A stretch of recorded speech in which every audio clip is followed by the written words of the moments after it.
Okay, well, I'm sitting here in Dubai with Hans Haensel, somebody who's well known to Australia, and I've known Hans for quite some time. But he's the Divisional Senior Vice President, Destination and Leisure Management Division for Emirates. Well, Hans, thank you very much indeed for taking the time to speak with me today. I noticed that from our discussion that you're responsible for 4 parts of the business: Arabian Adventures, Emirates Holidays, Congress Solutions International, and Emirates Hotels and Resorts. So it's a big responsibility that you have within the group, but not within the airline. I mean, it's all owned by the airline, but you're obviously responsible for these parts of the business. Why don't we have a chat about Arabian Adventures first of all, and talk a little bit about what they're responsible for and what they do. So tell us about Arabian Adventures. Arabian Adventures is really responsible that I have this job in the first place because I arrived in Dubai where we had hardly... Where were you from originally, by the way? From Namibia. Okay, wow. So it's a bit of an irony, and born in a place very similar to Dubai. Yeah.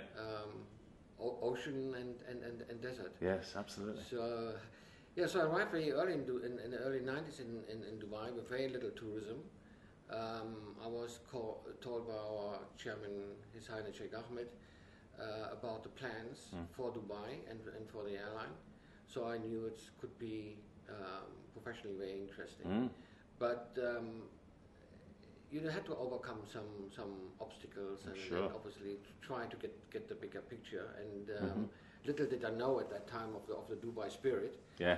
And so I was on the beach with 2 resorts on the beach, sort of kind of 3-star hotels, and said, that's going to be a really tough one. Yeah. And we had no company in Dubai to service clients and to take them on excursions and these things. So the company decided we have to do it because somebody has to take care of these tourists. Yeah. We also didn't have a tourist board, so the airline functioned as tourist board at the time. Yeah. And then really within 5 years we moved on very, very swiftly. From 2 hotels on the beach to 17 hotels on the beach, from 400,000 visitors to 1.5 million visitors. And when we look at this, 18 years later, with over 400 hotels in town, 7 million visitors last year,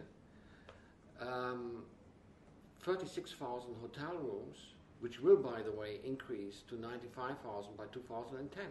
That's amazing, isn't it? So our forecast for 2012 is 15 million visitors. Now, they're not all tourists. No. They also come here to do business. They come here for major meetings, and I'm talking about meetings, 10,000 people or more.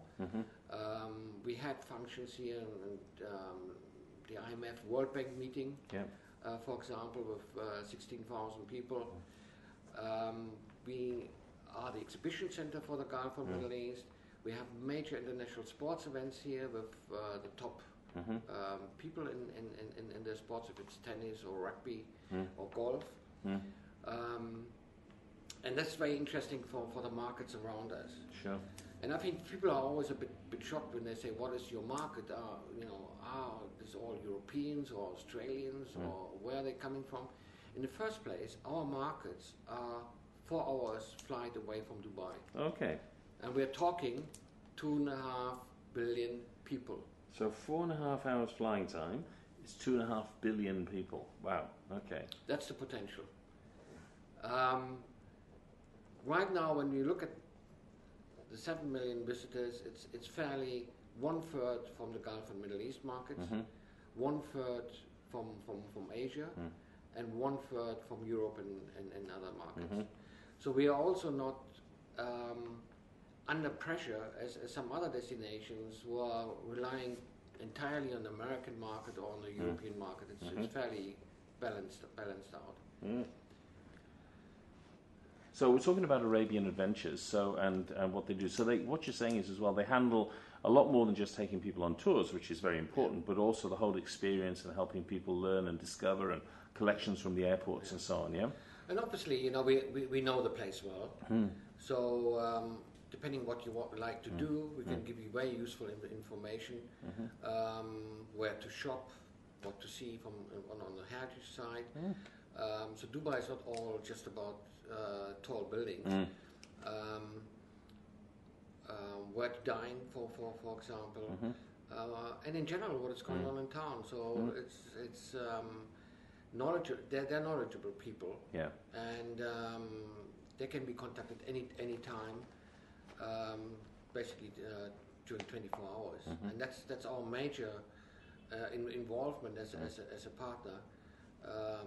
To give people this level of comfort. I've got to tell you that we went on a dune safari, okay, and having travelled the world pretty extensively in the last few years, it was awesome. I mean, it was absolutely fantastic. The guides were brilliant. The level of security and safety was good, and it was interesting to note that some of the other tours I was noticing that were not in the dune area we were in, because I know that only your company's allowed in that area. For example, the passengers didn't have their seatbelts on. Yet your guys, all immediately before you moved, it was your seatbelts on, always. It was really, really good. But just the scenery and the sand dunes, it was just fabulous. And, just the numbers of vehicles as well that you have access to, so it's pretty impressive. It's actually amazing. I mean, I still like to drive into the desert, even though I don't have that often the opportunity. But the amazing thing for me is when you go to Australia or to places in Africa, and people have not this kind of experience as they have in the desert here. And when I go to Australia, because we're building a hotel there, talk to people about it, and I said, "What are you doing with the four-wheel drives? Driving the dunes up and down?" And I said, "Well, but you must do this as well every day." And I said, "No, we have never done that." No. So I think it's a great experience for people. Experience. Let's talk a bit about Congress Solutions International, because you talked a bit about that before. I hadn't realised that, in fact, meetings and conferences was such a big part of your business. So you work to attract large conferences here, and then handle and manage the delegates when they come here. Again, these are the synergies within the airline and the Emirates Group. We are flying people to various international meetings worldwide, and so companies have contacted us for ground services as well, and to get conferences organized. So we moved a step further then to become a professional congress organizer. And our largest conference was 2 years back, the World Bank meeting in Dubai with 16,000 participants. Oof. And we had over 6,000 staff involved in that. And so having focus on big meetings in Dubai, and Dubai is a meeting place, again, because of the location. Being the center of East and West, so it's easy for delegates from various countries to come to Dubai and to meet, because also the air access is good, and it's not remote. Then a lot of our clients, bankers or corporate companies, said, "Can't you help us in another place?" So we just moved on. And became Congress Solutions Dubai, we became Congress Solutions International. Okay, so for example, recently we had a medium-sized conference of nearly 5,000 people on the Canary Islands. Wow! So it's evolving. That's amazing. I hadn't realised you did that. But I must say, again, to come back to the synergies, we are now based in over 90 countries. We have our sales teams there. They know exactly what is going on in the market. They give us the feedback. So in terms of marketing and assessing the opportunities, there are a lot of synergies within the company, and that's the real strength of the Emirates Group. Going into all its businesses, diversifying, and if you want, so having a vertical integration. But a lot of companies would actually probably have outsourced a lot of these roles. But Emirates has clearly made a decision to own those businesses. It has always been a strategy for Emirates to keep hands on the business, to control the standards and the services. So other companies, a lot of support has been outsourced, but not at Emirates. So we were doing basically everything in-house. And that's staff training, IT, all including the hotel business, where it makes sense for us. Yes, we also have invested in hotels, but we also do manage hotels. Yeah. So we like to keep things under management control. Let's have a chat about Emirates Holidays, because that's a product that currently doesn't operate into Australia, but it operates out of Australia. Is that right? No, it operates. We are sending clients to Australia. To Australia, sorry. To Australia, yeah, that's right. Yeah. Yeah. And I think this is what maybe the Australian public don't realise. I don't think they do. That we're sending quite a substantial number of visitors to Australia. Of course, the trade in Australia is very, very much aware. And we're dealing with the National Tourist Offices and Tourism Australia. The suppliers of hotels and the likes are very much aware. And so we have, since many, many years, this program in place, a very substantial program for people to travel to Australia. There are joint promotions going on in the Gulf and Middle East with Australia, and it has become very, very successful. But for example, can people in the UK buy an Emirates Holidays package to Australia? No. Not yet. We're not in Europe. Okay. Saying that, we have an operation in Turkey. We have an operation in Athens, but we are not basically in mainland Europe or in the UK. But Emirates Holidays has offices in 17 countries, separate from the airline. My goodness. Focusing on the leisure business. And so we have grown over the last 18 years to be now the by far largest tour operator in the Gulf and Middle East. Sure. What's the number one product or destination for people from the Middle East to go to Australia? What are they like? In the first place, might not come as a surprise, Sydney and the Gold Coast. Yeah. But it really depends on the nationality as well. The number of people let's look at the European expatriates, they would go on an itinerary in Australia rather than to be stay put at one place. The nationals, the UAE nationals, for example, they would very much focus on the Gold Coast, and they feel very comfortable there with their apartments and this range of facilities, with the theme parks and so on. So they don't venture so much to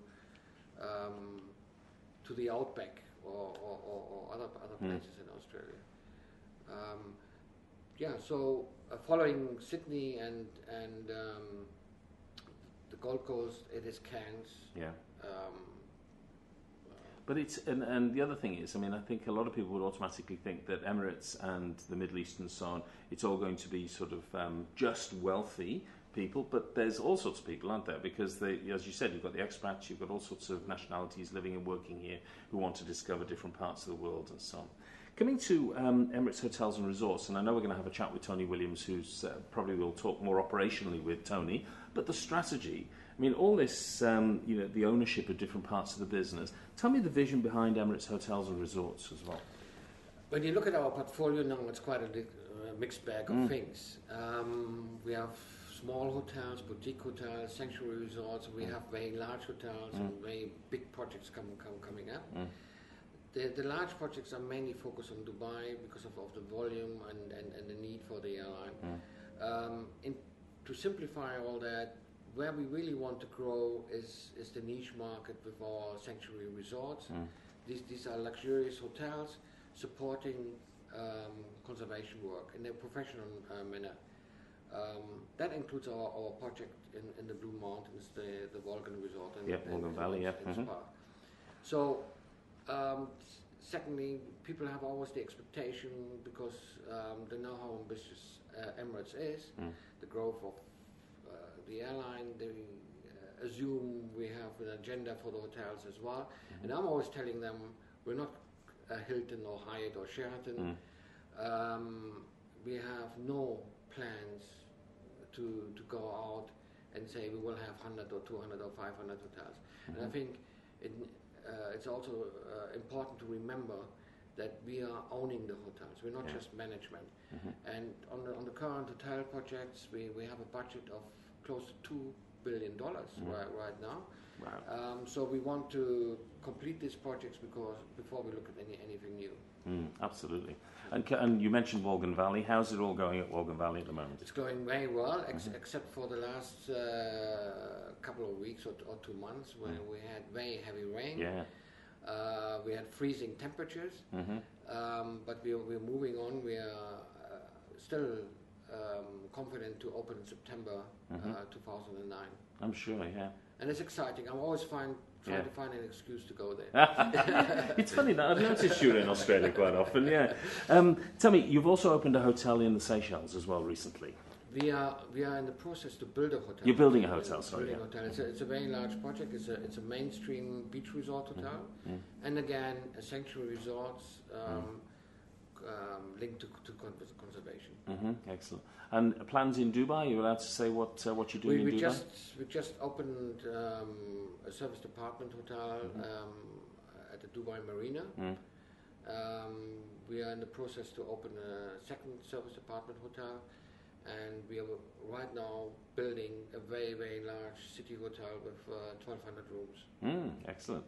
Well, Hans, thank you very much indeed for taking the time to chat to us this morning. It's always exciting to talk to you, and I notice we've got a selection of the Emirates fleet behind your head there, with the A380 having just arrived as well, and no doubt, I know that's operating to New York at the moment. That's right. But not long before, I'm sure it'll be operating down to Australia, because I know there's you've got capacity problems and so on into Australia. But thank you for your time. We look forward to welcoming you to Sydney soon and look forward to seeing more developments and more growth with Emirates. Thank you very much.